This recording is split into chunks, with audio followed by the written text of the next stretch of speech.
آج افسوس اسی بات کا، آج کی میلاد میں یہ کہنا چاہوں گا، بڑے افسوس کے ساتھ میں کہتا ہوں، اس رسول پاک کا سب سے بڑا انقلاب علم کا انقلاب تھا، لیکن 14 صدیوں کے بعد سب سے زیادہ جاہل اسی رسول کی امت نظر آ رہی ہے، سب سے زیادہ بے پڑھی لکھی یہی قوم نظر آتی ہے، ان پڑھوں میں ہمارا شمار، نہ لکھنے والوں میں ہمارا شمار، اکثر تھمب امپریشن والے بہت ہمارے درمیان۔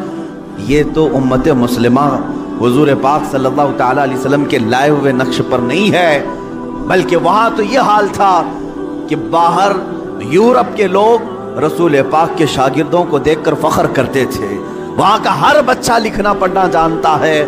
یورپ میں تو صرف بادشاہوں کے بچے لکھنا پڑھنا جانتے تھے، عام لوگوں کا تو تعلیم کا حق بھی نہیں تھا، جو رائٹس آف ایجوکیشن ہوتا ہے یورپ میں یہ تھا ہی نہیں، وہاں صرف اور صرف مالداروں کے پاس تھا۔ رسول پاک صلی اللہ علیہ وسلم نے ہر گھر کو تعلیم حاصل کرنے کا حق دیا، بلکہ یوں فرمایا طلب العلم فریضۃ علی کل مسلم و مسلمہ، ہر مسلمان مرد اور عورت پر علم کا حاصل کرنا فرض ہے، فرض قرار دیا۔ تم اپنی زندگی کیسے گزارو گے، اللہ رب العزت کی رضا کیسے حاصل کرو، کتنی چیزیں تمہارے لیے حلال ہیں، کتنی چیزیں تمہارے لیے حرام ہیں، یہ سیکھنا تمہارے اوپر فرض ہے۔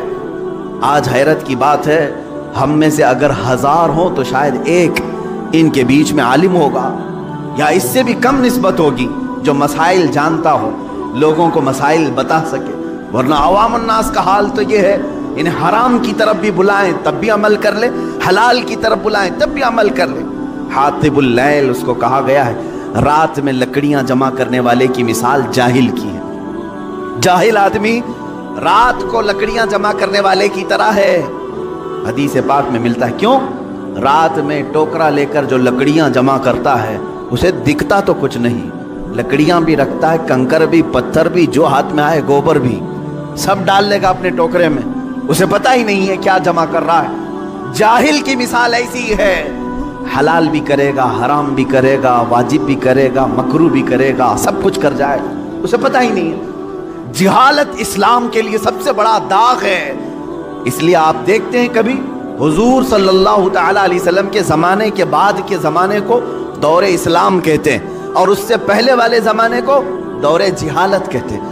اسلام کا اپوزٹ ہے دور جہالت، ہونا تو یہ چاہیے کہ اسلام سے پہلے کفر ہو، اسلام کا اپوزٹ تو کفر ہے، لیکن یہاں اتنا اپوز کیا گیا ہے جہالت کو کہ اسلام کا اگر سب سے بڑا اپوزٹ کچھ ہے تو جہالت ہے، نہ جاننا، علم کا نہ ہونا، یہ اسلام کا بالکل اپوزٹ ہے۔ اس اپوزٹ کو تم اپنے سینوں میں پال کر رکھے ہو۔ آج بچوں کو تعلیم سے دور رکھنا، اپنے گھروں کو علمی ماحول سے دور رکھنا، یہی تو ایک وجہ ہے کہ جو ہمارے معاشرے میں آتا ہے اپنا رنگ جمانے کی کوشش کرتا ہے اور جم بھی جاتا ہے، وجہ صرف اور صرف یہ جہالت۔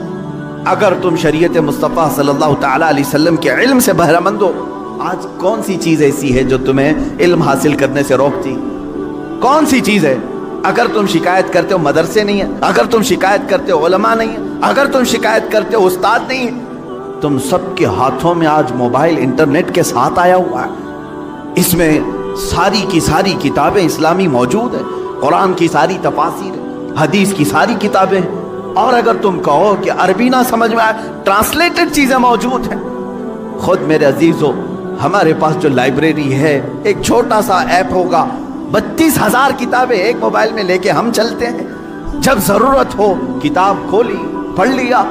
زمانہ اتنا عروج پر آ چکا، یاد رکھنا کل قیامت کے دن اس زمانے کا کوئی آدمی اللہ کے پاس بہانہ نہیں کر سکے گا، عذر نہیں پیش کر سکے گا، اے اللہ میں ایسے ماحول میں تھا کہ کوئی استاد ہی نہیں ملا، اے رب میں ایسے ماحول میں تھا کہ کوئی عالم ہی نہیں آیا۔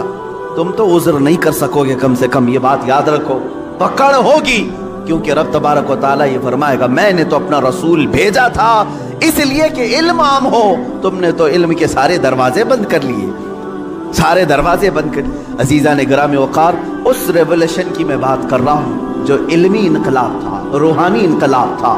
اب ایک بات اور، جب لائٹ آ جاتی ہے تو بہت ساری چیزیں دکھنے لگتی ہیں، لائٹ بند ہو تو پتہ نہیں چلتا کہ دیوار پہ کیا ہے، زمین پہ کیا ہے، چھت پہ کیا ہے۔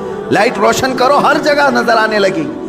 اسی طرح کہا گیا العلم نور، علم روشنی ہے، جس انسان کے اندر آ جائے تو پھر اسے سب خرابیاں سامنے نظر آتی ہیں۔ حرام کیا ہے، کفر کیا ہے، شرک کیا ہے، غلاظت کیا ہے، علم کی روشنی میں وہ بندہ دیکھ سکتا ہے، اور جاہل اندھیرے میں ہاتھ پیر چلاتا رہتا ہے۔ کتنی خرافات ہمارے معاشرے میں آئی ہے صرف جہالت کی وجہ سے۔ دیکھا دیکھی ہم نے بہت ساری چیزوں کو ایکسپٹ کر لیا ہے، اس کے پیچھے چل رہے ہیں، تقلید جس کو اندھی تقلید کہتے ہیں۔ ہم کسی کے بھی پیچھے چل پڑتے ہیں، اس کی وجہ کیا ہے؟ جہالت۔ اللہ کے نبی صلی اللہ تعالی علیہ وسلم اسی چیز کو ختم کرنے کے لیے تشریف لائے تھے۔ میں نے شروع میں اپنے تقریر کے یہی عرض کیا کہ ایک عرب نے آدمی کا بول بالا کر دیا، خاک کے ذروں کو ہمدوش ثریا کر دیا۔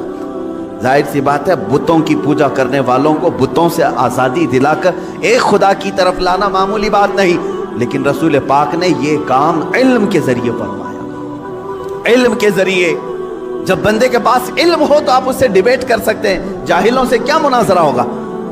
جاہلوں سے کیا ڈیبیٹ ہو سکتا ہے؟ وہ اپنی ہی ہانکتا رہے گا۔ لیکن جس کے پاس علم آ جائے وہ دلیلوں کو سمجھتا بھی ہے اور دلیلوں کو ایکسپٹ بھی کرتا ہے۔ حضور پاک صلی اللہ تعالی علیہ وسلم نے سب سے پہلے قرآن کے علم کو عام کیا۔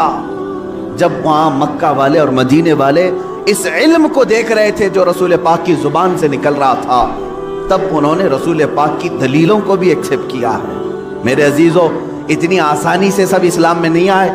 بعض وہ صحابہ ہیں جو آمنا صدقنا کہہ کر آ گئے، لیکن اکثر تو ایسے ہیں جنہوں نے جانچا، پرکھا، امتحانات لیے کہ حقیقت میں ہے بھی کہ نہیں۔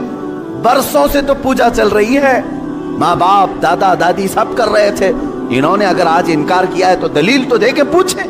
حضور پاک صلی اللہ تعالی علیہ وسلم کے پاس ڈیبیٹ کے لیے کئی لوگ آئے ہیں۔ آپ ایک خدا کی طرف بلا رہے ہیں، ہمارے خداؤں کا کیا برا ہے، ان کے یہاں کیا ہے؟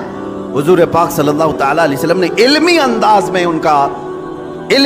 میں ان کی اصلاح کی ہے۔ کیسے؟ بعض مقامات پر اپنے معجزوں کے ذریعے، بعض مقامات پر اپنے عقلی دلائل کے ذریعے حضور پاک صلی اللہ تعالی علیہ وسلم نے انہیں سمجھایا اور انہوں نے ایکسپٹ کیا۔ آج اسی بات کی ضرورت ہے، جب تم علم سے کورے ہو تو دوسرے کو کیا اسلام دے سکو گے؟ دوسرے کو اسلام کی طرف کیسے بلا سکو گے؟